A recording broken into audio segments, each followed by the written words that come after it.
Hello and welcome back to Woodworking Monetized, where woodworking doesn't have to be another expensive hobby. And if you are new here, consider subscribing. This is episode 10. It is a little bit different in the fact that if you've seen episode 9, I finished 2 of 4 cornhole boards. Well, now I have enough money in the ongoing Woodworking Monetized purse that started way back at episode 1. I have enough to build 2 more cornhole boards. And so I have that, and then the second half is me doing the first Woodworking Monetized commissioned project, which is essentially a glorified serving tray, which was episode 3 on this channel. So episode 3 was a serving tray, more decorative than anything, and then this is the glorified version of that, which is a stove top cover or noodle board. So very simple, distressed looking, and the reason why I'm in this different scene is because what you can hear behind me. Last night, I was going to come downstairs in my basement, and I thought, I'm gonna take the night off. Well, my sub pump decided to take the night off as well, and so my wife had the brilliant idea of renting a sub pump because I was using 5-gallon buckets and hauling them outside and empty them with a little cup. She, meanwhile, went to Ace Hardware and rented a sub pump for us while we wait for the new sub pump to arrive. So that's what's going on here. And I'm just going to use this experience to know that the next time something isn't going right, well, I can say at least my basement isn't flooded. And it didn't stop me from creating. So I apologize for the noise, and for the rest of the video, for the most part, you will not be hearing the sub pump. But it is there, it's a fact of life, things happen. So without further ado, let's get started. At the end of episode 9, I allotted 14 hours to complete all 4 cornhole sets, and now after making these second 2 sets, I know that that number has been reduced or could be reduced greatly to probably even under 10 hours for all 4 sets, which would increase your hourly wage to close to $30 an hour. And someone commented that you can save a lot more money on the bags, which is true. I'd opted to go with the higher level bags, but you could save money on both the bags and obviously not do hardware and use some cheaper plywood than my nice plywood as well to save even more money.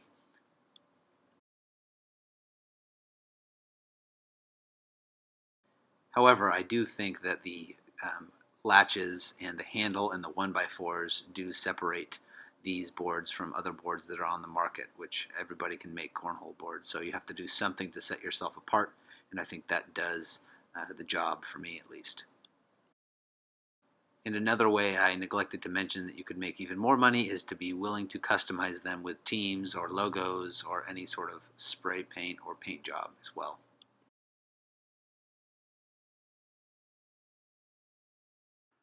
The only added expenses for this noodle board were the 3 1x4s and the 2 handles, so this will help increase the ongoing purse.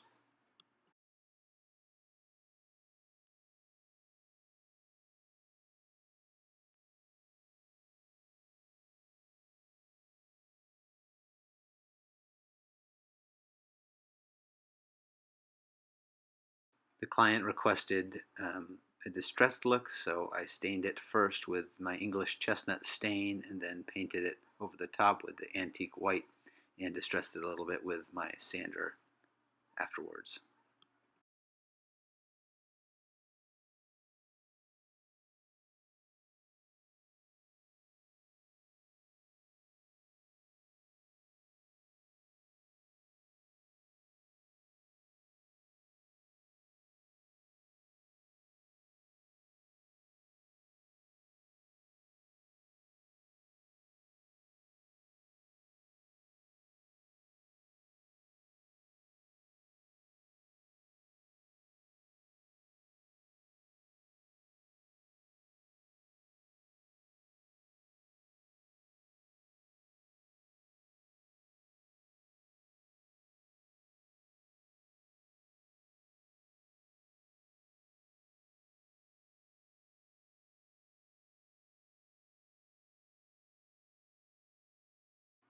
I opted for the eggshell finish on the antique white, and it does blotch quite a bit, so I would recommend if you were going to do the individual slats, on your noodle board or a stovetop tray would be to paint them before assembling so you don't get those blotches in between the slats. And even if you are going to distress it, I would say all the more you need to paint it solid first so you don't see anything underneath, and then sand it rather than saying, oh, well, it's distressed, so I'm just not going to paint it as strong or as solid. So I would say that does not look as good as painting it solidly first and then going back and sanding over the top.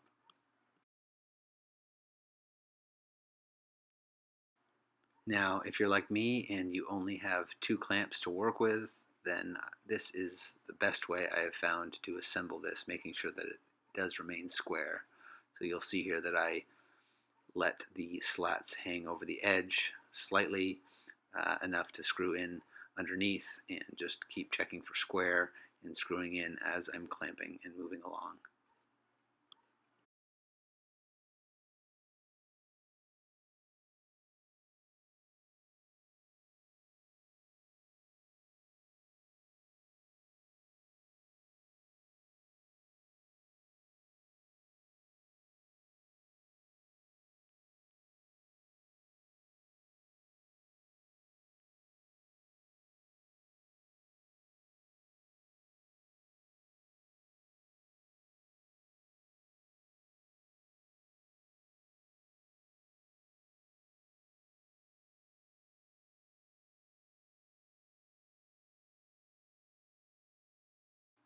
Once you have the first side square and attached, then it's a lot easier just to clamp up the ends of the other side and then screw them in as you move the clamps. And I went with the dowel trick as well to hide the hardware on the underneath side. It's nothing fancy, but I don't think the price allows for anything fancier than this either.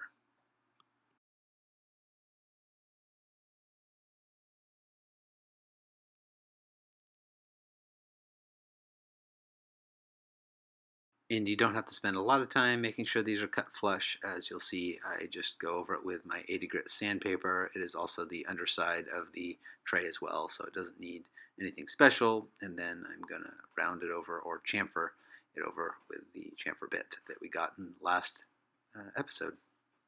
Nice handy tool for future projects. And then you can see here that I made the point again to paint it solidly white, and then I'll sand it to distress it and bring out those darker shades of stain underneath. And these handles are just about the best bang for your buck as far as some antique or vintage looking handles, as they are only $1.50 each. I probably could have distressed it a little bit more, but I decided to do it this way rather than distressing it too much and having to repaint it again for her.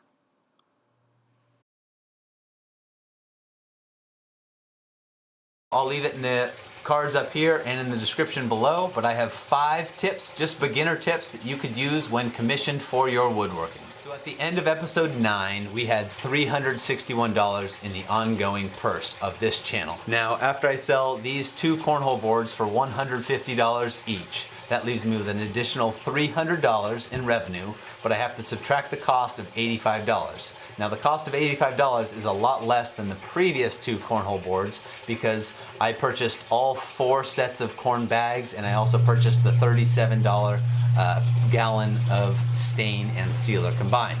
So those costs are lower than they were for the previous ones, but that leaves me with an ongoing purse of $576 prior to selling my noodle board.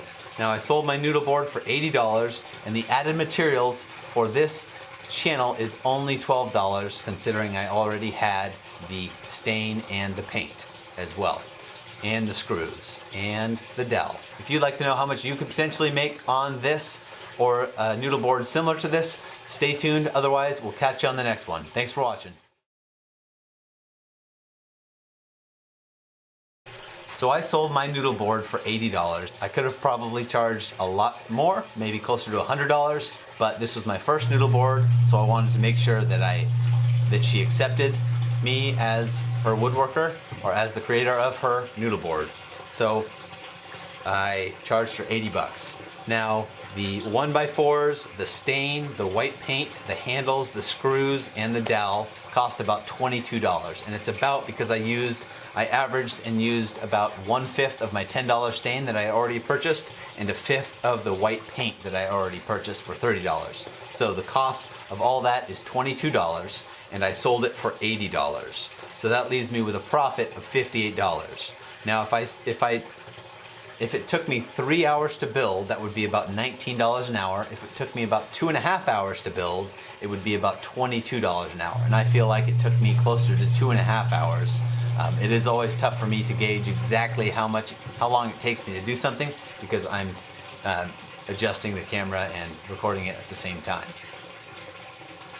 So I think if you sold it for $100, if you made a nice one for $100, maybe with a different size that 731 WoodWorks makes, you could increase your profit and only increase your time maybe another half hour. So that's it. Let me know in the comments below what you thought about this episode. It was a little bit different as it was my first commissioned woodworking piece on this channel, Woodworking Monetized. Also, if you have any other ideas as to what to build, please let me know in the comments below, as well as what you liked, what you didn't like, what you think could improve. All right, we'll catch you on the next one. Thanks.